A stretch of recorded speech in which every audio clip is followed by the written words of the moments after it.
4 जनवरी 2012 internet की एक anonymous website 4chan पर एक इमेज अपलोड होती है।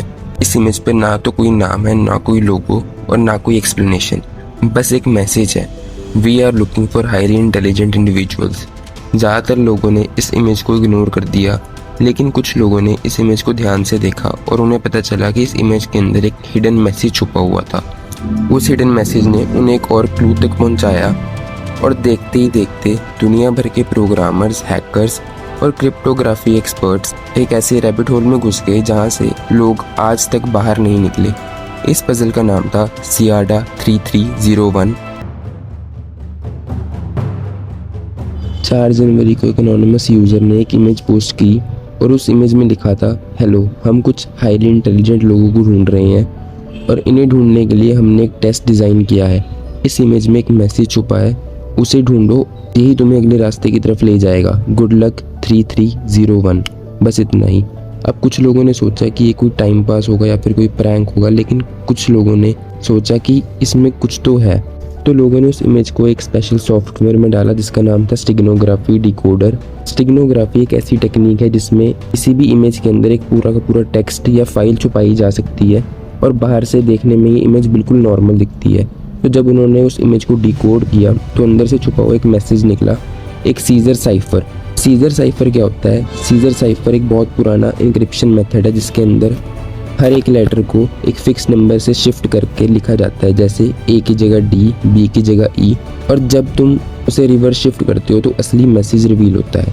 जब उन्होंने इसे डिकोड किया तो एक लिंक मिला, उस लिंक को खोला तो एक डक की इमेज थी। जी हाँ, एक डक की इमेज, लेकिन उस डक की इमेज में भी एक और हिडन मैसेज था। अब ये पजल एक नई लेवल पर पहुंच गया था। डक की इमेज को डिकोड करने पे एक बुक साइफर मिला। बुक साइफर में कुछ कोड्स दिए गए थे।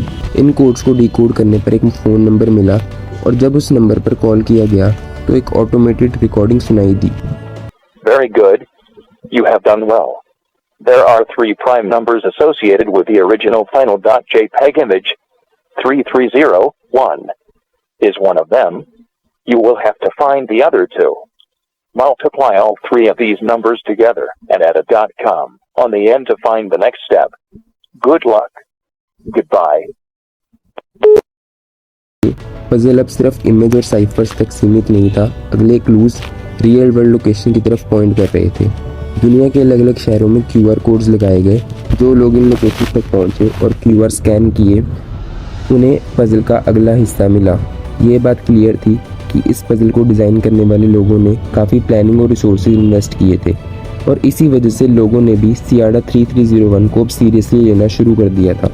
QR कोड से मिलने वाले लिंक यूज़र्स को डार्क वेब तक ले गए और जो लोग सबसे आगे तक पहुंच पाए उन्हें सियाडा के प्राइवेट ग्रुप में इनवाइट किया गया और बाद में सर्वर को बंद कर दिया गया और एक मैसेज छोड़ दिया गया, we want the best not the followers. 5 जनवरी 2013 पहली पजल के 1 साल बाद सियाडा 3301 वापस आ गया। इस बार भी शुरुआत एक इमेज से हुई। इमेज के अंदर हिडन डेटा था जिसे डिकोड करने पर एक पोएम मिली। पोएम ने एक बुक की तरफ लीड किया। बुक से एक लिंक मिला और उस लिंक से एक ऑडियो फाइल डाउनलोड हुई।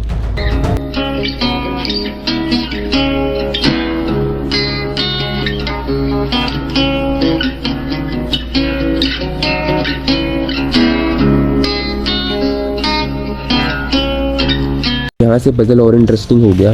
कुछ एनालिसिस करने पर ऑडियो के अंदर एक इमेज मिली। उस इमेज में एक नया हिडन मैसेज था, लेकिन इस बार मैसेज डायरेक्टली विजिबल नहीं था। क्लू ब्लैंक स्पेसेस और टैब कैरेक्टर्स के अंदर छुपा हुआ था। जब उन स्पेसेस को बाइनरी डेटा के रूप में डिकोड किया गया एक और लिंक मिला और उसके बाद पैटर्न काफ़ी फेमिलियर था।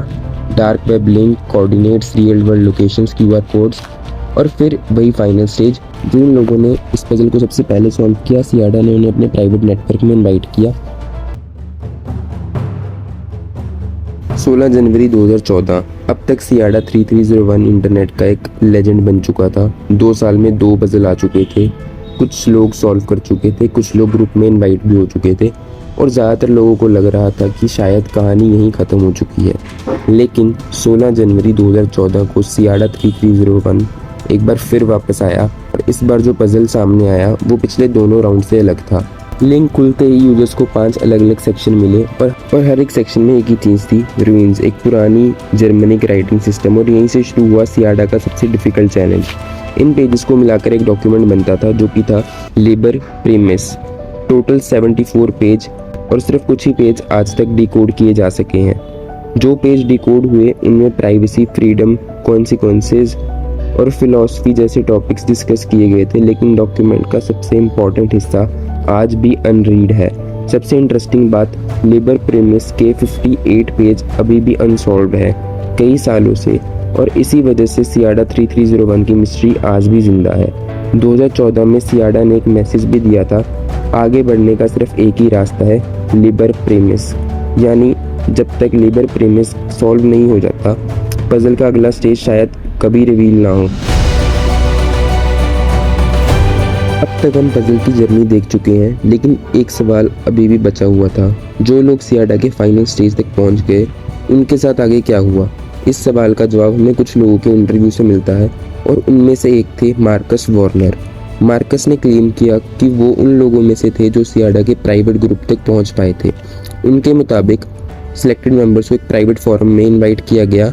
वहाँ उन्हें प्राइवेसी, सिक्योरिटी और क्रिप्टोग्राफी से जुड़े प्रोजेक्ट पर काम करने के लिए कहा गया। मार्कस ने ये भी बताया कि ग्रुप के मेंबर एक अनोनिमस रिप्रेजेंटेटिव के थ्रू कम्युनिकेट करते थे। उस रिप्रेजेंटेटिव की असली आइडेंटिटी कभी भी रिवील नहीं की गई। लेकिन यहाँ से कहानी और भी अनक्लियर हो जाती है। कुछ मेंबर्स ने ग्रुप को छोड़ दिया और कुछ ने इंटरेस्ट लूज कर दिया, और कुछ लोगों ने इसके बारे में पब्लिक में बात करना ही बंद कर दिया। फिर एक दिन फोरम ऑफलाइन हो गया, विदाउट एनी एक्सप्लेनेशन और विदाउट एनी फेयरवेल मैसेज। उसके बाद से सियाडा की एक्टिविटीज़ लगभग गायब हो गई। लेकिन अब सबसे बड़ा सवाल, सियाडा 3301 के पीछे कौन था?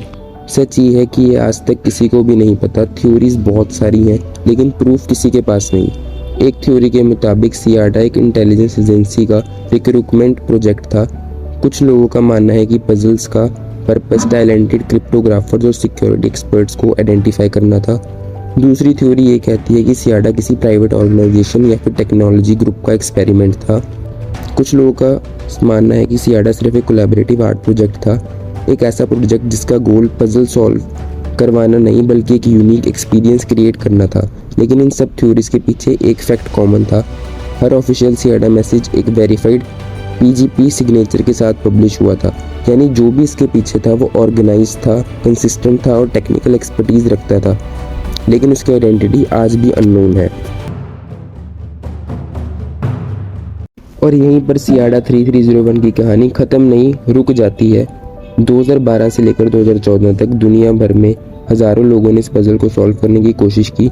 कुछ लोग फाइनल स्टेज तक पहुंच पाए, कुछ लोग एलिजिडली सियाडा के प्राइवेट ग्रुप में भी शामिल हुए। लेकिन सबसे बड़ा चैलेंज आज भी अनसॉल्व है, लिबर प्रीमिस। 74 पेजेज जिसमें 58 पेज आज भी डिकोड नहीं हुए। और जब तक लिबर प्रीमिस सॉल्व नहीं होता, शायद हम कभी ना जान पाए कि सियाडा 3301 के पीछे कौन था, एक रिक्रूटमेंट प्रोजेक्ट या कोई सीक्रेट ऑर्गेनाइजेशन। सच क्या है, ये आज भी मिस्ट्री है, और शायद इसी वजह से 14 साल बाद भी लोग सियाडा 3301 के बारे में बात करते हैं, क्योंकि कुछ रहस्य सॉल्व होने के लिए नहीं बल्कि याद रखे जाने के लिए होते हैं।